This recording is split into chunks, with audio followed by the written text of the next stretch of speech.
Assalamualaikum sobat Fish TV. Di sini saya akan memberikan panduan supaya sobat bisa memulai atau belajar mining atau menambang, mining, apapun itu sebutannya.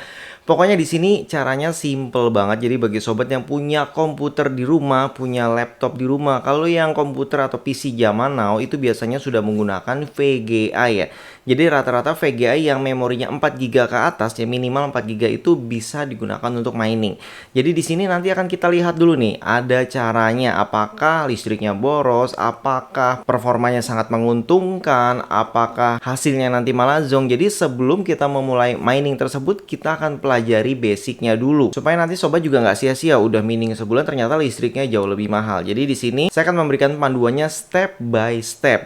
Jadi ini adalah lanjutan video kedua atau part 2 ya. Kalau sobat yang belum nonton part satunya mungkin bisa klik deskripsi video ini. Mungkin saya bahas sekilas aja. Yang part 1 itu membahas tentang VGA-nya. VGA-nya kenapa langka, dan VGA jenis tertentu. Justru VGA yang jadul yang tahun 2020 ke bawah itu yang paling banyak dicari karena memang lebih profitable. Jadi listriknya irit, dayanya irit, tapi keuntungannya justru bisa menyaingi VGA zaman now. Contoh aja ya, ini simple aja, misalkan sobat beli VGA yang harga 28 juta, itu hanya dapat 1 biji. Misalkan Radeon series yang 6000 sekian atau Nvidia RTX yang 3090 misalnya ya. Ternyata jauh lebih irit kalau misalkan kita convert uangnya tersebut menjadi beberapa VGA, misalkan 6 VGA, 7 VGA yang murah dibandingkan dengan beli satu VGA yang mahal karena profitnya jauh banget, dan listriknya lebih boros, terus ternyata hasilnya juga paling ya cuman 2 sampai 4 VGA itu sudah bisa menyaingi, sedangkan kita dapatnya bisa lebih ya, bisa 6, bisa 7. Untuk penjelasan detailnya silahkan lihat di part 1 ya. Dan untuk VGA yang lain tuh kenapa langka itu juga dijelaskan di sana karena terkena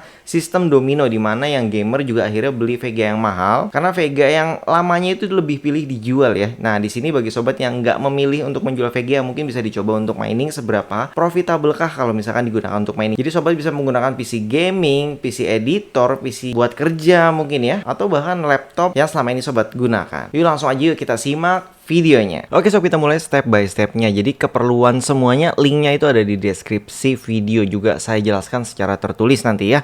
Jadi di sini kita buka webnya nicehash.com profitability calculator. Jadi pastikan sobat sudah tahu nama VGA-nya apa ya. Jadi tinggal di browsing aja kalau lupa, atau download. Untuk VGA biasanya namanya GPU-Z. Di sana juga bisa dicek VGA sobat itu apa, atau bisa juga dengan cara DXDiag seperti ini. Kita tulis aja DXDiag dalam pencarian, terus kita run administrator. Nah seperti ini sob, ini udah muncul. Jadi di DXDiag ini kita klik aja yang tab display. Di sini ada nama VGA card kita. Jadi di sini saya graphic cardnya itu namanya Nvidia GeForce GTX 1660 Super. Jadi sobat catat ya kalau nggak hafal. Terus kemudian kalau sudah tahu namanya, kita pilih yang enter hardware manually. Jadi di sini kita rubah nih.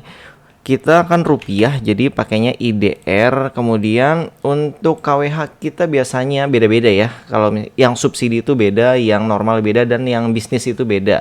Tapi umumnya itu yang 1300 ke atas. Di sini saya patokannya itu harganya adalah 1444.70 sebenarnya. Tapi di sini saya genepin aja jadi 1445 ya. Terus untuk device kita isi 1660 Super. Ini sesuai dengan VGA sobat masing-masing ya. Jadi kalau sudah diisi semua seperti ini, kita klik kalkulator. Tapi kalau sobat punya VGA-nya lebih dari satu, itu bisa ditambahkan numbernya. Misalkan VGA-nya 2, terus VGA yang lain itu berbeda mereknya, itu silahkan diisi. Tapi karena di sini saya satu, jadi saya input satu aja. Kita klik, logo kalkulatornya akan muncul seperti ini, dan ini hasilnya akan berbeda-beda ya. Sekarang 39.000 itu kadang menjadi 45.000. Kalau saya sih kisaran sekitar 30-an sampai 45.000 ya. Itu tergantung dari ETH-nya, tergantung dari harga Bitcoin-nya juga. Jadi di sini adalah hasil convert dari Bitcoin ya. Totalnya 39.000. Ini kalau kita klik calculate lagi, ini bisa berbeda lagi harganya. Jadi bener-bener up to date banget ya. Tuh sekarang 399. Jadi semakin Bitcoin naik, itu otomatis kita juga diuntungkan ya sob. Oke, itu tadi caranya melihatnya. Jadi di sini ini harusnya saya sudah bersih ya, karena sudah dikurangi oleh KWH, harga tagihan listrik kita ya. Di sini ada tulisannya nih, income itu 1 bulan kurang lebih sekitar 1,3 juta.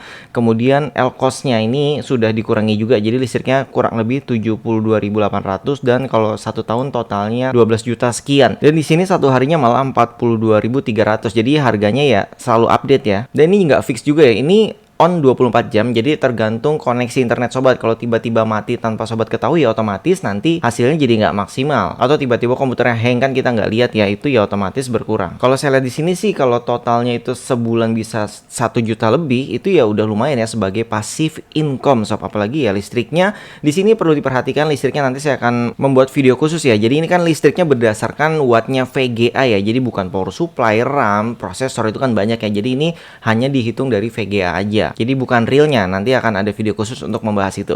Oke, sekarang kita lanjut sobat, langsung aja register. Di sini ada tulisan get started, itu sobat klik, maka akan muncul seperti ini. Ini tinggal diisi email address sobat, terserah emailnya apa, email masing-masing. Passwordnya, ini passwordnya agak susah ya, jadi ada penilaiannya, ini harus diceklis semua nanti sesuai dengan kebutuhannya ya, persyaratannya. Kemudian country-nya pilih Indonesia, dan untuk checklist di bawah ini nggak usah diceklis semua, tapi terserah. Kalau saya hanya checklist 1. Kemudian kalau sudah sobat langsung create account, diklik di sini, terus buka email sobat, maka akan muncul seperti ini, langsung klik verify email. Oke, kalau sudah, nanti sobat buka lagi, webnya terbuka seperti ini ya. Ini tinggal di login aja. Jadi sobat login, muncul seperti ini tampilannya.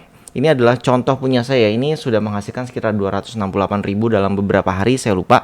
Terus di sini ada mining, kita klik mining. Di sini saya sebutnya mining aja ya, biar gampang, mulut saya soalnya Indonesia banget gitu. Jadi setelah kita klik tab mining, kita klik mining address. Ini kita copy. Jadi ini wajib di copy atau dicatat kalau perlu ya, di copy ke notepad atau apa. Ini kita copy biasa aja. Terus kemudian tahap selanjutnya adalah download minernya. Ini silahkan diklik dulu, nggak apa-apa, tapi jangan langsung dipilih. Yaitu kita perlu membuka yang namanya Windows Defender ya, Windows Security. Terus nanti akan terbuka seperti ini biar cepet ya. Di sini sobat pilih yang virus threat. Jadi kalau terbuka biasanya seperti ini. Pilih virus dan threat protection. Terus scroll ke bawah terus. Nanti sobat di sini akan menemukan yang namanya virus and threat protection setting, manage setting. Kita klik.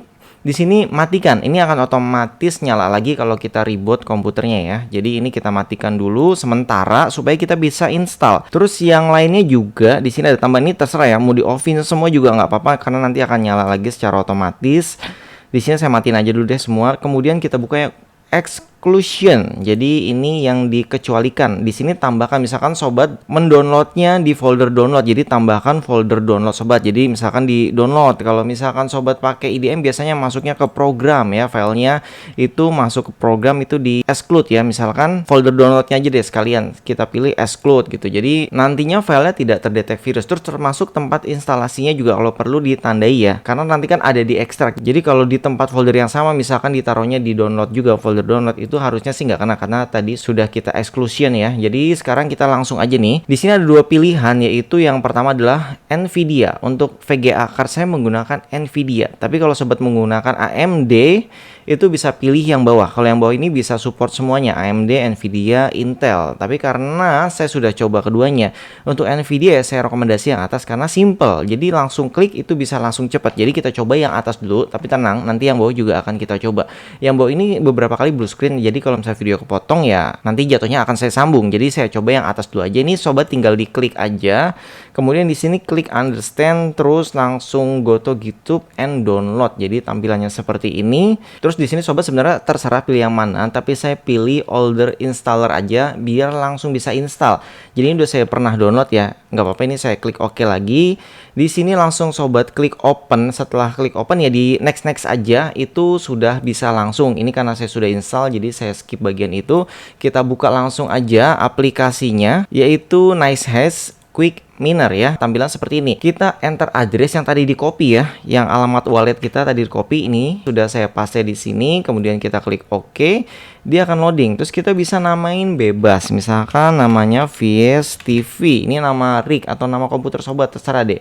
Terus kemudian kita klik OK aja langsung. Di sini akan secara otomatis dia setting sendiri. Jadi menyesuaikan. Kalau nggak salah di sini namanya excavator. Jadi di sini saya tidak akan menjelaskan detail apa itu pool, apa itu mempool, apa itu mining pool. Yang terpenting di sini sobat bisa mining dulu atau menambang dulu ya. Oke, ini sebenarnya sudah selesai ya, sudah menambang mungkin. Jadi kita langsung klik di sini yang bawah tadi, diklik muncul. Jadi ini sudah menambang. Sobat bisa lihat di sini tulisannya speed 23 MHz. Ini berkurang banget, harusnya standar sekitar 27 itu tanpa setting ya. Ini karena digunakan sedang merekam oleh OBS jadi berkurang ya, itu wajar. Terus kemudian sobat download yang namanya software MSI Afterburner. Ini untuk setting VGA-nya. Jadi kita optimasi di sini sobat bisa lihat itu sekitar 23 MHz ya sebutannya. Terus kemudian di sini settingannya. Ini settingannya biasanya powernya itu dikurangi dulu seminimal mungkin. Terus kita klik OK. Jadi ini trik-triknya ya untuk menghemat listrik. Jadi listriknya ini terpakai 110 watt. Coba kita kurangi menjadi, kita habisin deh ke kiri. Itu nanti mendapatkan, kita tunggu sebentar. Oke, ini udah muncul ya. Jadi 70 watt dengan hasil yang beda tipis ya. Jadi di sini 23, yang atas 23,8. Jadi beda tipis tapi wattnya turun ya. Jadi 70 watt. Oke, untuk oprek-oprek keduanya biasanya dinaikkan di memory clock. Misalkan memory clocknya ini naikinnya pelan-pelan ya, terserah pelan-pelan, misalkan 500, 800, 700. Di sini langsung aja saya input 944 karena saya sudah menemukan angka yang bagus di sana. Terus kita klik checklist. Di sini kita lihat lagi apakah dia naik ataukah dia turun. Jadi kalau di sini pastinya turun ya, karena memang saya sudah pernah coba. Terus kemudian bagaimana biar naik? Kita naikkan yang namanya power limit pelan-pelan. Jadi ini semua settingannya belum tentu sama ya, tapi sobat bisa browsing mungkin untuk tipe VGA sobat itu settingan yang tepatnya seperti apa. Jadi kalau di sini sudah ada settingan saya langsung aja. Ini sudah saya save, jadi langsung saya pilih. Oke, ternyata PC saya ngehang jadi videonya kepotong ya. Jadi saya restart ulang dulu. Dan di sini saya perlu terangkan sedikit supaya sobat juga nggak ngehang. Tadi kondisinya kan power limitnya saya turunkan. Terus kita buka banyak aplikasi plus ngerekam. Jadi dia nggak kuat. Tapi kalau kemarin sih saya pakai gaming jadi mining sambil render ringan ya. Nggak ada yang animasi-animasi, hanya ringan, cut-cut aja. Terus sama game ya, itu anak saya main Roblox itu sih aman-aman aja. Tapi ada baiknya powernya ditingkatin lagi kalau memang untuk kebutuhan. Misalkan sobat sambil mau kerja, lebih baik untuk MSI Afterburner-nya diresetkan awalnya 3 seperti ini ya. Ini saya save pakai data awalnya seperti ini.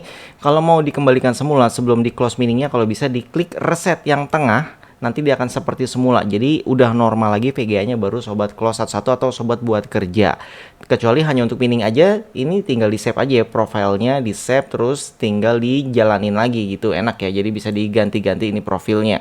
Oke, ini kita reset lagi karena kita mau buat video lanjutannya. Nanti videonya saya pisah aja ya, ternyata video ini sudah terlalu panjang. Kita tunggu di part berikutnya.